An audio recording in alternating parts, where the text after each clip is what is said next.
अपने माता पिता का जन्म प्रमाण पत्र दिखा पाएंगे? क्या हमारे देश के माननीय गृह मंत्री अपने माँ बाप का जन्म प्रमाण पत्र दिखा पाएंगे? क्या इस देश के राष्ट्रपति अपने माँ बाप का जन्म प्रमाण पत्र दिखा पाएंगे? क्या आरएसएस प्रमुख मोहन भागवत अपने माँ बाप का प्रमाण पत्र दिखा पाएंगे?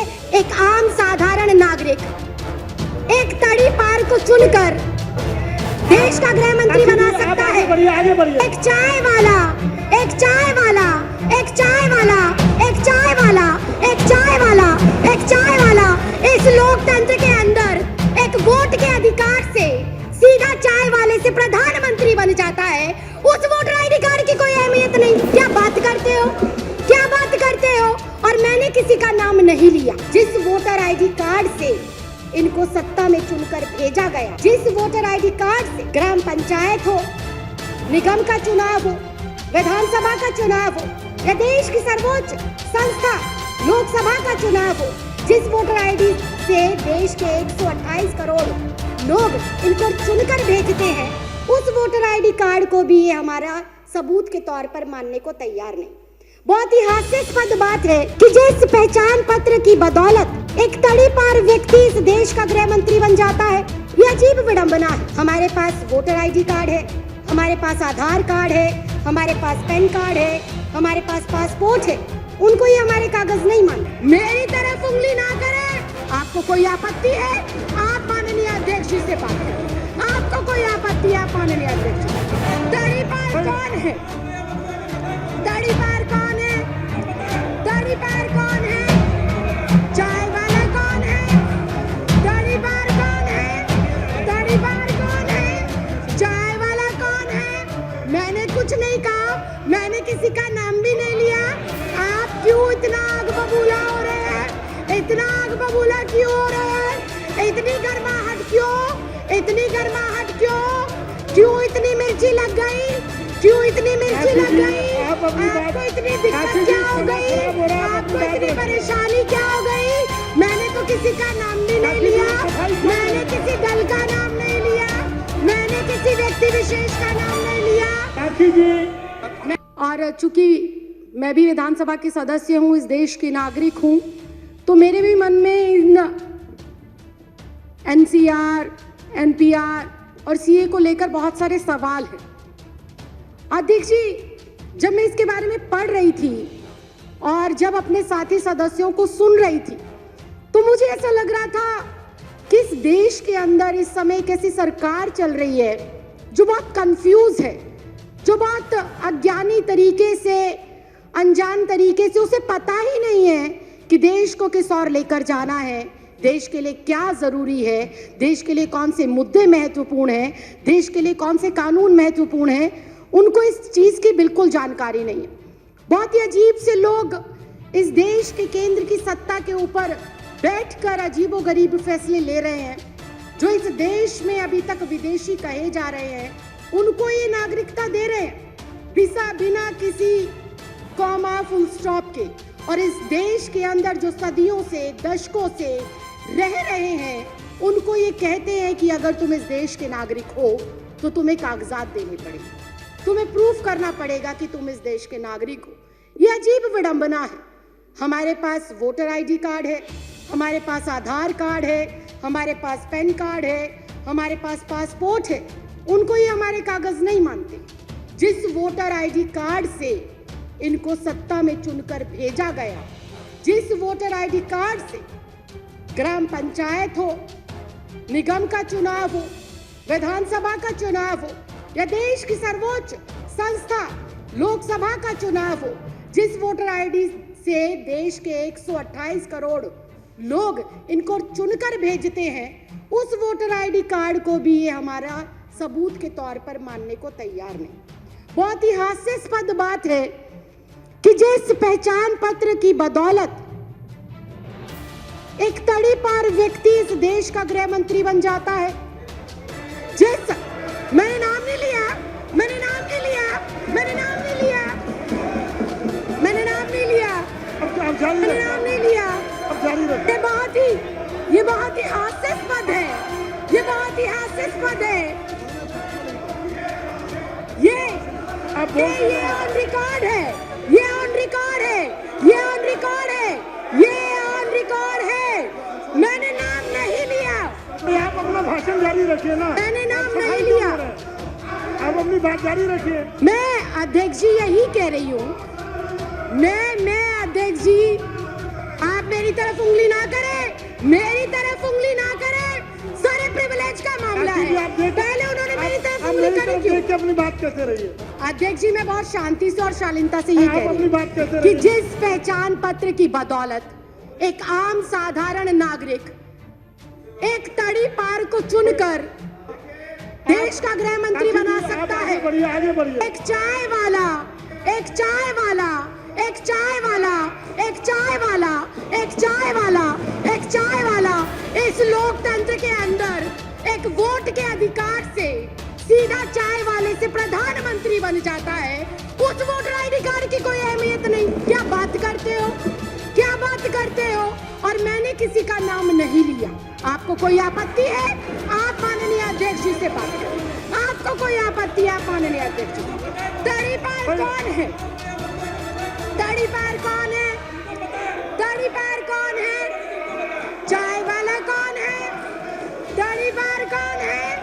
तड़ी पार कौन है? चाय वाला कौन है? मैंने कुछ नहीं कहा, मैंने किसी का नाम भी नहीं लिया। आप क्यों इतना आग बबूला हो रहे हैं? इतना आग बबूला क्यों हो रहे हैं? इतनी गर्माहट क्यों? इतनी गर्माहट क्यों? क्यों इतनी मिर्ची लग गई? क्यों इतनी मिर्ची लग गई? आपको इतनी दिक्कत क्या हो गई? आपको इतनी परेशानी क्या हो गई? मैंने तो किसी का नाम भी नहीं लिया। मैंने किसी दल का नाम नहीं लिया। मैंने किसी व्यक्ति विशेष का नाम नहीं लिया। राखी जी, आप अपनी बात पूरी करिए। राखी जी, आप उधर इशारा मत करिए। नहीं, मैं समय कट करके बैठा रहा हूँ। मैं अध्यक्ष जी 2 मिनट के अंदर आप कोई सफाई ना। लेकिन अगर विपक्ष ऐसे टीका टिप्पणी करेगा, आप बोलते रहिए ना। विपक्ष टीका टिप्पणी करेगा, कैसे चलेगा? आप बोलते रहिए। अनुशासन नाम की चीज है। आप बोलते रहिए ना। आपको किसने? अनुशासन नाम की चीज है। आप उन्हें अनुशासन सिखाइए। करिए प्लीज। मैं अध्यक्ष जी 3 मिनट के अंदर, महज 3 मिनट के अंदर अपनी जो मेरा संदेह है और जो मेरे सवाल है और जो मेरा विचार है, मैं वो आपके सामने रख रही हूँ। मैं अपने बातों को दोबारा रिपीट करती हूँ कि जब एक मतदाता, राखी जी, मैं दोबारा रिपीट करने की इजाजत नहीं दे रहा। जब एक मतदाता अपने मतदान का प्रयोग कर कर मेरे जैसी एक साधारण सी लड़की, 25 गज में रहने वाली लड़की को लोकतंत्र के इतने बड़े मंदिर में भेजता है, तो वो सबसे बड़ा प्रूफ होना चाहिए। बाबा साहब भीमराव अंबेडकर ने वोट डालने का अधिकार सबको दिया और वो वोट डालने का अधिकार इस बात को सिद्ध करता है कि हम इस भारत देश के नागरिक हैं। मैं सिर्फ इतना कहना चाहती हूं कि 1989 से पहले कानूनन ऐसी कोई प्रतिबद्धता, ऐसी कोई मजबूरी या अनिवार्य नहीं था कि कोई भी जो बच्चा पैदा होगा, जो भी व्यक्ति जन्म लेगा, उसका जन्म प्रमाण पत्र बनाया जाए। ऐसी कोई पॉलिसी नहीं थी। जब ऐसी पॉलिसी पहले नहीं थी तो मुझे समझ नहीं आता एनपीआर, एनआरसी और सीए के लिए माँ बाप का जन्म प्रमाण पत्र हो अनिवार्य, ये किस बिहाफ पर लिखा गया, ये बिल्कुल समझ के परे। और फिर एक बार फिर से विपक्ष को हो सकता है मेरी बातों से आघात पहुंचे, लेकिन ये कटु सत्य है कि अगर ये कंपलसरी है कि एनपीआर, एनआरसी और सीए के लिए अपने अपने माता पिता का जन्म प्रमाण पत्र दिखाना जरूरी है, तो क्या हमारे देश के माननीय प्रधानमंत्री अपने माता पिता का जन्म प्रमाण पत्र दिखा पाएंगे? क्या हमारे देश के माननीय गृह मंत्री अपने माँ बाप का जन्म प्रमाण पत्र दिखा पाएंगे? क्या हमारे इस देश के रक्षा मंत्री हमारे जो ये एनसीआर, एनपीआर और सीए है, इसके माध्यम से अपने माँ बाप का जन्म प्रमाण पत्र दिखा पाएंगे? क्या इस देश के माननीय राष्ट्रपति अपने माँ बाप का जन्म प्रमाण पत्र दिखा पाएंगे? क्या आरएसएस प्रमुख मोहन भागवत अपने माँ बाप का प्रमाण पत्र दिखा पाएंगे? क्या श्री एल.के. आडवाणी जी अपने माँ बाप का प्रमाण पत्र दिखा पाएंगे?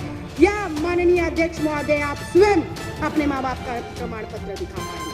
अगर ये संभव नहीं है, अगर ये संभव नहीं है, अगर ये संभव नहीं है, अगर ये संभव नहीं है, अगर ये संभव नहीं है, राखी जी, अगर ये संभव नहीं है तो मैं माननीय अध्यक्ष महोदय सिर्फ इतना कहना चाहती हूँ कि जब बीजेपी का शीर्ष नेतृत्व, केंद्र में बैठे मंत्रिमंडल, प्रधानमंत्री, गृह मंत्री अपने माँ बाप का बर्थ सर्टिफिकेट नहीं दिखा सकते तो क्या उन्हें, मैं कंक्लूड ही कर रही हूँ सर, क्या उन्हें डिटेंशन सेंटर भेजा जाएगा?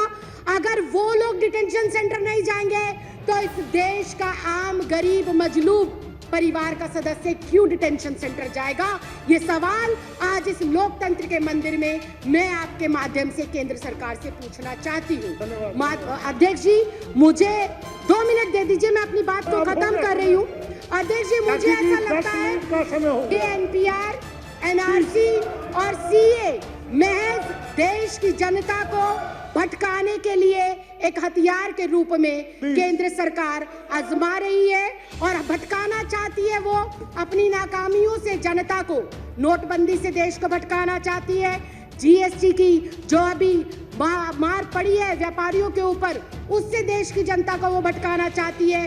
बेरोजगारी जो पिछले 45 सालों के अंदर सर्वोपरि आंकड़ा इस साल में आया है, उससे देश की जनता को भटकाने के लिए हथियार के रूप में इसका प्रयोग हो रहा है।